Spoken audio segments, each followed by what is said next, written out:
El señor Jorge Montero, muchísimas gracias por acompañarnos esta noche. Mávila, encantado. Muchas gracias por invitarme a Prueba de Fuego, a tus órdenes. Bueno, lo primero que queríamos es conocer su reacción. El ministro Schaller, el canciller, dijo que esto no se ha visto en Consejo de Ministros, que él recién se enteró del cambio en la normativa durante un programa dominical. ¿Es el mismo caso suyo? ¿Usted sabía de esto? Si fuera asesor de la presidenta, a ver, se la pongo así un poco más complicada, ¿usted le hubiera aconsejado que firme una normativa como esta? No tengo detalles de la normativa. En ese sentido, estoy más o menos en la misma situación que el canciller. Pero entiendo de que lo que se busca es transparentar este asunto de los obsequios y de los regalos y los presentes que se hacen. ¿Por qué transparentar? ¿Y por qué no? Me parece que si es necesario hacerlo, este gobierno lo va a hacer, que siempre busca transparentar las cosas y busca que los temas estén claros y no generar polémicas y disgustos en la opinión pública. Me parece que si eso es lo que corresponde, hay que hacerlo y estoy de acuerdo. Ahora, el ministro Sandoval dijo algo que es cierto. Cada vez que las autoridades se reúnen con la población, siempre te obsequian cosas. Y no siempre son flores. Es más, ¿no? A veces te obsequian ganado, te obsequian alimentos, te obsequian mantos, chales, cosas incluso que tienen valor significativo. Eso de alguna manera tiene que tener un marco que norme, que regule qué se hace con eso. No, a nosotros los ministros también, permanentemente nos llegan obsequios y no menores de las embajadas, de funcionarios, de otros ministerios, de otros países, y todo eso lo vamos registrando y lo vamos dejando en el ministerio porque entendemos que no es un regalo para nosotros, sino que es un regalo para... Acaba de dar es un presente para el sector. Para el sector. Acaba de dar usted en el clavo, es decir, el regalo es para la presidencia de la República, digamos un cuadro. De pronto, ¿no? Que regale un embajador, de repente, es un cuadro que debería exhibirse en Palacio de Gobierno. Pero vuelvo al tema, ¿usted hubiera aconsejado a la presidenta sobre este cambio de normativa? Si usted fuera asesor de la presidenta hoy. Seguramente que lo hubiera aconsejado si se presenta el tema. ¿Sin ponerle un tope, digamos, a estos regalos? ¿Sin ponerle tope? En realidad no le pondría tope porque tú no sabes qué te van a presentar. Pero la presidenta puede recibir obsequios de funcionarios públicos. ¿Estuvo bien lo que hizo el señor Oscorima, por ejemplo? A ver, el tema de los Rolex creo que está en investigación. Sí, pero le pareció bien porque la presidenta lo lamentó públicamente y pidió perdón. Por eso, en esa línea es mucho más delicado. Yo por eso le pregunto, no con el ánimo de que se pelee, porque usted es ministro de Estado, claro, y me imagino que usted quiere estar en línea con la presidenta, sino porque podemos discutir al respecto. ¿Es el momento más oportuno para decidir una normativa como esta, que flexibiliza, digamos, los montos de los regalos y que abre la posibilidad de que esto ocurra incluso por parte de otros funcionarios? Mira, yo creo que el Estado tiene que resolver las cosas. En el momento en que se presentan los desafíos, los tiene que resolver. Si es un momento oportuno o no es un momento oportuno, nunca lo sabemos. Creo que el momento oportuno es el momento en el cual se tienen que tomar decisiones. Yo creo que las decisiones no se deben postergar, por más incómodas, difíciles, complejas o polémicas que sean, las decisiones no se deben postergar, se tienen que tomar. Peor es postergar las cosas, es dejarlas ahí en ambigüedad, es dejar que la gente opine. No había ambigüedad, es decir, un presidente está prohibido de recibir regalos y es por eso justamente que hay una investigación abierta por un regalo, pero bajo esta lógica y sin un tope, entonces no habría ningún inconveniente en que el señor Oscorima le regale un Rolex a la presidenta. Bueno, se tendrá que discutir, se tendrá que tratar de entender y razonar sobre si corresponden o no corresponden topes. Tengo entendido que, por lo que me estás diciendo, que la norma no pone topes. ¿Eso es lo que me estás diciendo? Topes. Bueno, no pone topes, entonces esa es la norma. Claro, esa es la norma, pero esa es la norma. Habría que revisarla, diría usted. Yo creo que si ya la han editado, ya está publicada, esa es la norma. ¿Pero qué opinan los ministros? Los ministros tienen una posición. Hay ministros que cuando un presidente toma una decisión que ellos consideran no ha sido la mejor, se han retirado, le han dicho, presidenta, no estoy de acuerdo con esto, es decir, tienen una voz propia. Yo le pregunto a usted, señor Montero, como Jorge Montero, sí, ¿esa voz propia cuál es? La voz propia que lo que yo puedo manifestar al respecto es que si la norma indica lo que indica, yo en realidad ¿Está bien no tengo nada que opinar, ni añadir ni quitar. En realidad eso es mi posición. Bien. Simplemente entiendo que los asesores, que los abogados han revisado esto, lo han revisado con esmero y si han decidido que ese es el camino, yo no tengo nada que opinar al respecto. Si mañana viniera un gobernador regional, digamos, de una zona minera donde abunda la minería ilegal y le regala a usted un Rolex, ¿lo aceptaría? A ver, yo no uso esa marca, yo uso Ministro. No. No le estoy diciendo que le vayan a regalar la marca que usa. A uno le pueden regalar una marca que uno no usa. Así es. Pero está bien, digamos, no Rolex, un Patek Philippe. Mira, eso no va a suceder, nunca me ha sucedido algo así. O un jarrón de plata, de pronto. De pronto. Habrá que ver qué dice la norma que regula estas cosas y habrá que aplicar. ¿Éticamente tiene un punto de vista?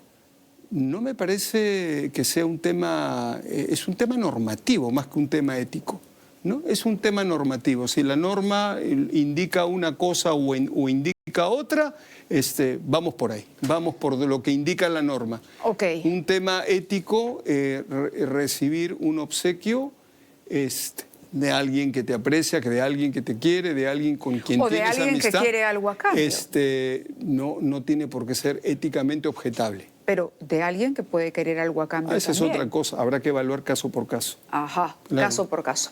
Muy bien, vamos al tema de los chats. En la mañana conversábamos también en Ampliación de Noticias y usted dijo que había sido invitado o convocado a este famoso chat donde se le ha reprochado que haya compartido espacio con mineros informales, mineros a los cuales ahora usted tiene que poner en orden finalmente, y que se haya referido, por ejemplo, a la extensión del Reinfo.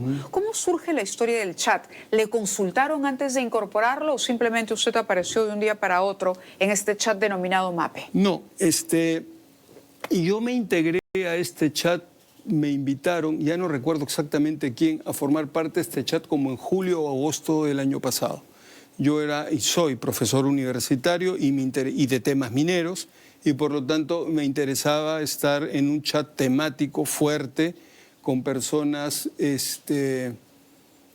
versadas en el tema. Por ejemplo, ¿qué personas versadas en el tema acepté, están en el chat? No sé, hay personas importantes que están en el tema. ¿Alguna que recuerde? Por que le haya ejemplo, interesado? el doctor Frías, el doctor Taipe, hay varias personas allí que tienen una intervención frecuente, versada en el tema y que a mí me parece interesante entender sus puntos de vista y entender sus planteamientos. Ahora son casi 180 personas los que están en ese chat y yo como profesor universitario interesado en el tema me pareció una buena idea participar allí y participé. Pero ahí no encontramos nada, ahí encontramos un profesor universitario que está participando en un chat temático sobre temas de la pequeña minería y minería artesanal. Digamos, la idea que yo allí expreso claramente de que el Reinfo no puede ser, digamos, anulado o derogado antes de contar con un marco normativo renovado, que es el que necesitamos y el que se está discutiendo en la Comisión de Energía y Minas del Congreso, es absolutamente cierto. No podemos dejar a centenares de miles de personas en el aire sin un marco normativo que los regule y sin un registro que les permita realizar las actividades si están vigentes. Entonces, insisto que eso era necesario y esa es la razón por la cual el 30 de junio,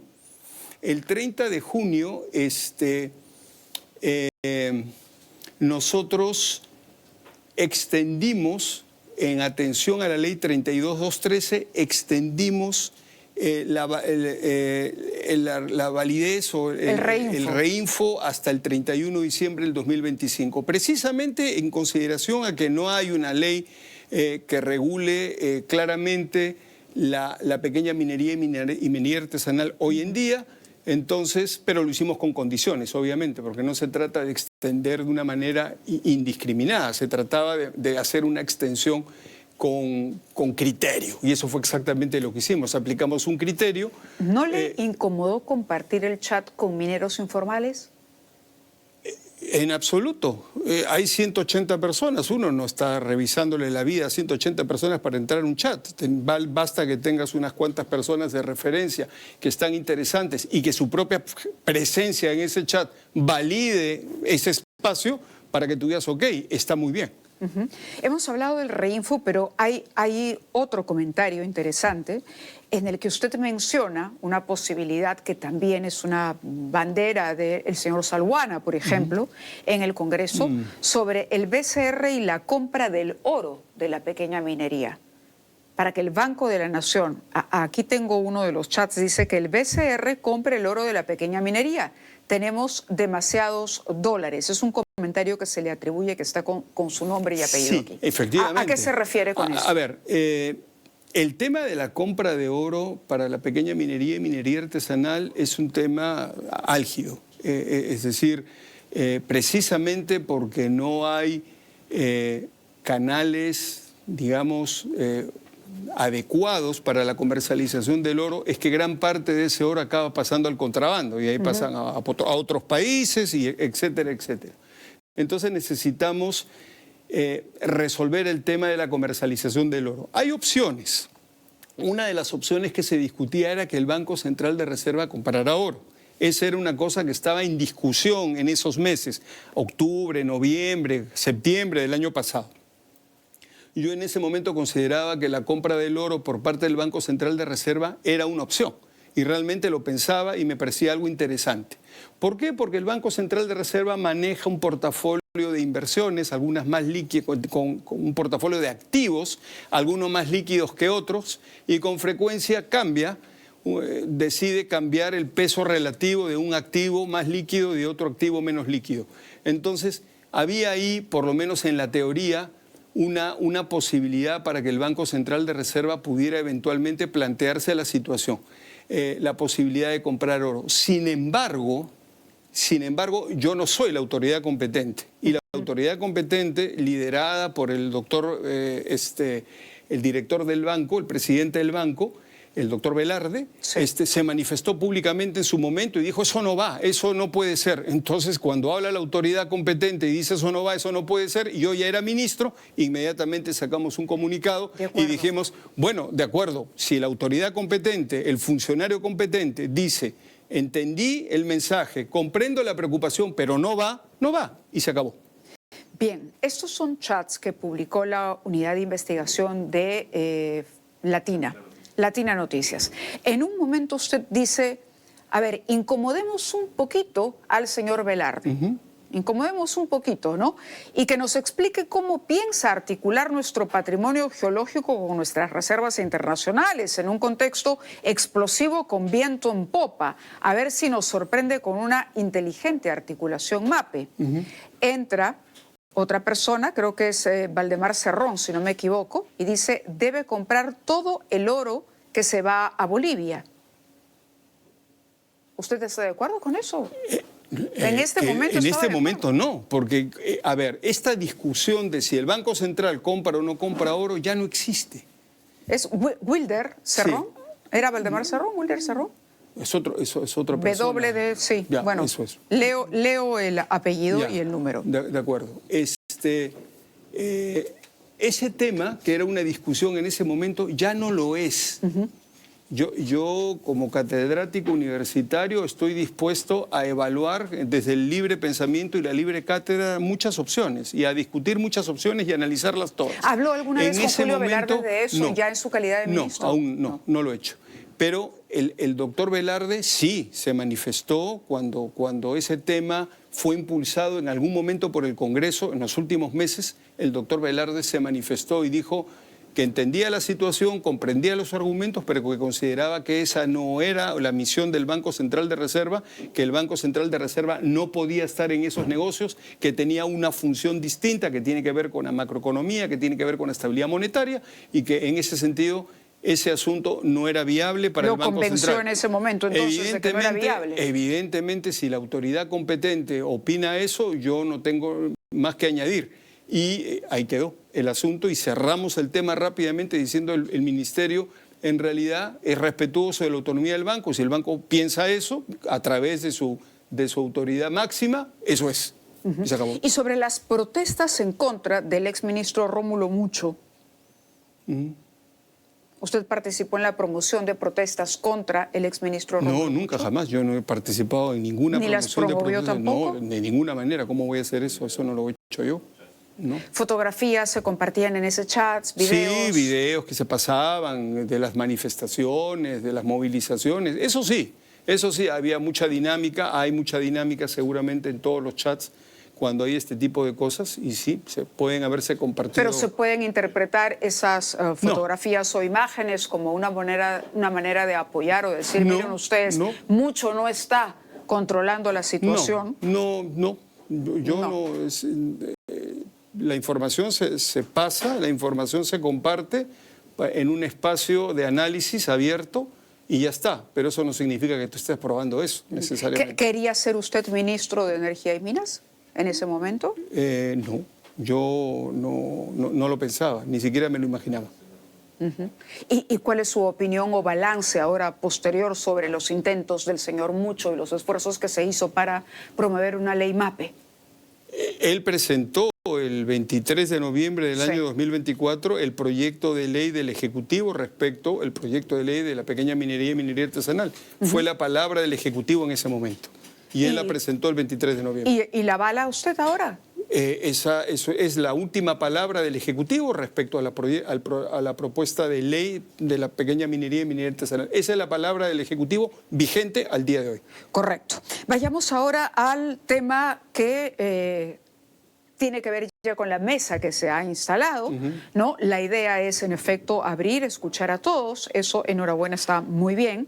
Pero llama la atención, por ejemplo, que haya funcionarios de la Defensoría del Pueblo o que la Defensoría del Pueblo tenga un lugar relevante en la mesa cuando hay posiciones que más bien apuntarían a que hay una suerte ya de tendencia por parte de algunos trabajadores de la Defensoría a favor incluso de las inscripciones o de concesiones. El caso concreto de un funcionario, le voy a mencionar aquí, que fue destacado por información este fin de semana en El Comercio. Dirigentes gremiales que en algún momento representaron los intereses de mineros informales, no les fue bien, finalmente no lograron cumplir con sus objetivos, pero que terminan trabajando ahora en la Defensoría del Pueblo. Caso concreto, José Luis Quequejana, defensor adjunto de la entidad, fue representante de la Federación de Mineros Informales de Madre de Dios y sindicado por la propia Defensoría hacia el 2010 como promotor de un bloqueo de carreteras que dejó 5 fallecidos.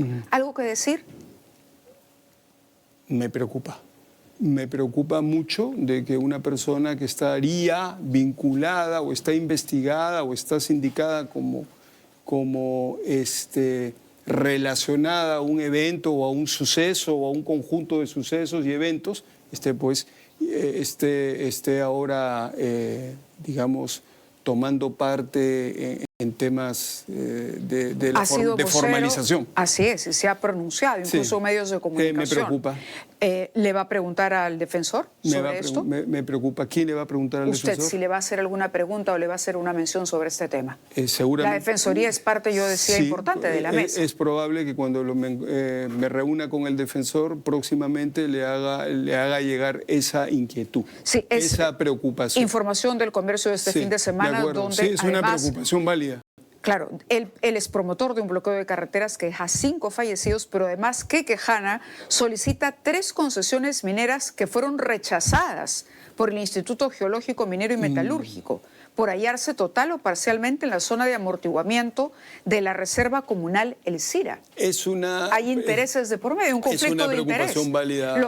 ¿Lo descalifica para participar o para tener que ver con Cuando converse con el defensor del pueblo, que probablemente lo vea este viernes en la mesa de trabajo, ahí le preguntaré y ahí conversaré con él de eso, porque realmente es preocupante, ¿no? Es preocupante. Se ha pronunciado el mismo funcionario en contra de la exclusión de 50.000 mineros del Reinfo. No me llama la atención. Pero en realidad y en puridad técnica, Mávila, estos 50.000 reinfos no han sido excluidos. Se terminó su proceso de formalización el 30 de junio del 2026. No fueron excluidos. El proceso de formalización del que formaban parte, para ellos terminó el 30 de junio del 2026, del 2025, de acuerdo a la ley 32.213. Punto. Eso es. Usted habló de reconsideraciones, pero igual, ¿no? Igual preocupa que el defensor del pueblo, digamos, yo le digo, la cabida que se ha dado a la Defensoría, uno entendería que la Defensoría está ahí sentada porque hay trata de personas detrás de la minería ilegal, todos los delitos que te puedas comunidades indígenas perjudicadas, además, por la invasión de la minería ilegal, pero tener un funcionario, digamos, con este conflicto de interés, ¿diría usted que requiere que la Defensoría revise lo aparte por lo menos? Que revise el tema por lo menos. Que revise el tema por lo menos. Por lo menos, cuando menos, revise el tema, porque ahí habría, en principio, yo entiendo que un conflicto de intereses, ¿no? Uno de los reclamos que hacen los mineros también es que dicen todo el territorio peruano está prácticamente concesionado. Por lo tanto, hay que revisar todas las concesiones porque ya no hay espacio. 13% del territorio peruano está concesionado y 1.5% del territorio peruano está bajo un instrumento de gestión ambiental en explotación. 1.5% del territorio peruano está en explotación bajo un instrumento de gestión ambiental y 13% del territorio nacional está concesionado. No es 20 o 22%, 13%. Como dijeron en algún momento nuestros entrevistados 13% sobre el Mávila. tema. Correcto. La interdicción es algo sobre lo que el ministerio va... No está en discusión la interdicción. No está en discusión. Cuando hablamos de interdicción, para que los televidentes entiendan bien, ¿a qué se refiere concretamente? A ver, la interdicción es un procedimiento táctico y estratégico liderado por el Ministerio del Interior y por el Ministerio Público para liberar territorios que están siendo controlados por la minería ilegal, en este caso, o por el narcotráfico, o por bandas criminales, o por actividades ilícitas. Entonces, esos territorios sometidos a esa presión, a esa presencia nociva, ilegal, tienen que ser recuperados por la legalidad, por el Estado de Derecho, devolverles la paz, devolverles la tranquilidad, y eso se hace a través de interdicciones que consisten en identificar las actividades, intervenirlas y destruirlas si es necesario, arrestando a las personas. Estamos hablando de dragas, por ejemplo, uso de dragas en los ríos. Transporte de explosivos, por ejemplo. También, el transporte de explosivos está normado, deben haber guías de remisión, debe haber toda una tramitología que realmente dé cuenta claramente de dónde proviene el explosivo, a dónde va el explosivo y quién es su propietario y su titular. Eso, evidentemente, es algo que está bajo vigilancia constante porque tiene que ver con materiales peligrosos. Ahora, existe un mercado negro, también lo sabemos. El mercado negro también transita con el mercurio, trafica con los explosivos, etcétera, etcétera. Esos también son delitos y deben ser interdictados. Ahora, con respecto a la interdicción, quiero ser enfático, Mávila. Es un compromiso de este gobierno la lucha contra la minería ilegal. La minería ilegal es la que debe ser interdictada, es la minería ilegal, es la que destruye la Amazonía, la que pone maquinaria pesada en cuencas, en lechos de río, en lagunas, en cochas, en bosques, destruyendo el ecosistema, destruyendo la calidad del agua, la calidad del aire, la calidad del suelo. Por ejemplo, en el Alto Nanay, que alimenta de agua, que provee agua a la ciudad de Iquitos, hay 60 dragas identificadas en operación. La semana pasada se interdictaron y se destruyeron 20 de las 60. Las próximas semanas se van a destruir las otras 40. Pero también hablamos de la minería ilegal, por ejemplo, que denuncia a la empresa Poderosa y que opera en Patás, ¿no? Cuando ingresan a los socavones, sí, cuando de pronto se retiene personal formal de la minera, se invaden concesiones, sí, ¿no? Y se producen pasivos que al final el titular de la concesión tiene que asumir. Eso ya no es una realidad hoy. En Patás hemos implementado un procedimiento, una estrategia exitosa. y que es diferente a las que hemos venido practicando en los últimos años en Perú. En Patás hay una intervención de las fuerzas policiales y las Fuerzas Armadas a través de un comando unificado que está ahí identificando operaciones ilegales para interdictarlas y de hecho las interdicta con frecuencia. Todas las semanas se están haciendo interdicciones, incautaciones, arrestos, enfrentamientos violentos con grupos armados que están todavía remanentes en el territorio, pero al mismo tiempo se ha generado un espacio de diálogo con la sociedad civil, con las autoridades provinciales, distritales, con los gremios de distintos tipos, las rondas campesinas, la población en general, las asociaciones y los grupos de la sociedad civil. Se está trabajando con ellos, estamos hablando con ellos, estamos ya en el cuarto o quinto mesa de diálogo y con ellos estamos hablando no solamente de formalización, estamos hablando de las carreteras, los centros médicos, estamos hablando del agua, de las viviendas, estamos hablando de la seguridad, estamos hablando de otras cosas. Correcto. Quería hacer una pregunta. Ese modelo sí funciona. Que venía pensando Mávila. Mientras... Correcto. Ese modelo funciona, pero se sostiene en la fuerza de la Fuerza Armada. Se sostiene en ambas cosas. De la represión, básicamente, ¿no? Tiene dos brazos. Tiene dos brazos. Tiene el brazo de la interdicción y tiene el brazo del desarrollo sostenible a través de mesas de diálogo. Hay un tema que preocupa y que todos los analistas peruanos y extranjeros observan con mucho cuidado, que es la posibilidad de que los tentáculos de la minería ilegal tomen la política peruana. Así como ocurrió, por ejemplo, en Colombia con el narcotráfico y otras actividades ilegales, que pase eso. Se ha criticado al presidente del Congreso, por ejemplo, que también forma parte de la mesa, por tener reuniones con mineros que claramente no quieren formalizarse, a los que les conviene esta nebulosa, esta zona gris de la informalidad. El alcalde provincial de Nazca ha intentado tener concesiones mineras dentro de la reserva ecológica, ¿no? Se ha encontrado que también presentó petitorios para operar dentro del polígono intangible. ¿Usted diría ya que los tentáculos de la minería ilegal han tomado algunas autoridades, han penetrado la estructura del Estado peruano? Mira, no lo veo así. Yo creo de que tenemos el desafío permanente. Por ejemplo, antes, mira cómo son las cosas, antes se hablaba del poder del narcotráfico, etcétera, etcétera. Ahora el narcotráfico ha pasado a ser la tercera o la cuarta noticia. ¿Por qué? Porque la minería del oro ahora significa una actividad económica muchísimo mayor.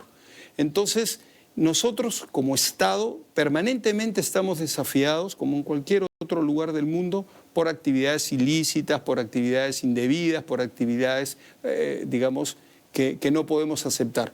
Pero de ahí a sugerir, a decir de que el poder político y el poder del Ejecutivo está cooptado, está aprisionado, está copado por los intereses de organizaciones criminales y actividades ilícitas, me parece absolutamente fuera de todo contexto y de toda realidad. Pero le preocupa en estas situaciones congresistas, siempre tenemos que estar alertas. Es el trabajo de ustedes, estar alertas, hacer el control mediático, el control de la opinión pública para poder denunciar o para poder presentar las cosas que se ven raras, que llaman la atención y que nos preocupan a todos. Eso es sumamente importante, pero no. El Perú está en combate, en Perú está en batalla, pero no está de rodillas y coactado frente a las mafias y frente a los intereses indebidos. Eso no.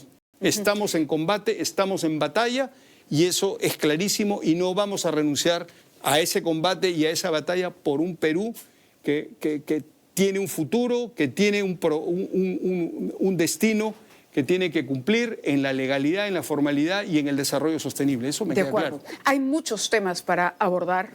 Yo lamento que el tiempo nos esté ganando, pero hay otros temas sobre los que quería preguntarle. Yo sé que tiene una reunión, entiendo que tiene una reunión ahora, pero una palabra sobre el saldo que dejó el último paro minero, la muerte de este taxista, producto de arma de fuego. Una palabra sobre eso, ministro. Como desde el Ejecutivo nosotros lamentamos profundamente ese hecho que está en investigación en este momento. Llamamos y llamaremos siempre al diálogo y a la paz. Estas cosas no deberían suceder.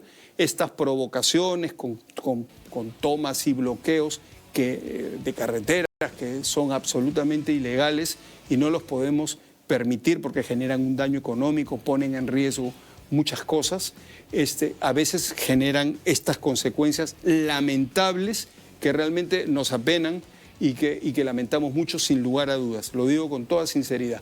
Ahora, esta también es una advertencia y es una llamada de atención para que aquellas personas que gustan promover de este tipo de manifestaciones violentas, que acaban en bloqueos, etcétera, no lo hagan. No lo hagan porque normalmente ellos siempre se mantienen muy lejos de los hechos, pero sí los asusan y los provocan. Entonces, otra palabra, está muy mal. Robándole el tiempo al tiempo y a la agenda, Petroperú. Petroperú está en un franco proceso de reorganización. Estamos insistiendo en la identificación y contratación de una empresa internacional que se encargue, como indica el decreto de urgencia 013-2024, se encargue de la reestructuración administrativa de Petroperú y que designe un equipo de CTO, se llama Chief Transformation Officer, para impulsar la reorganización administrativa de Petroperú. Eso va a impactar en las estrategias comerciales, eso va a impactar en la gestión de los activos, eso va a impactar en las inversiones futuras en Petroperú.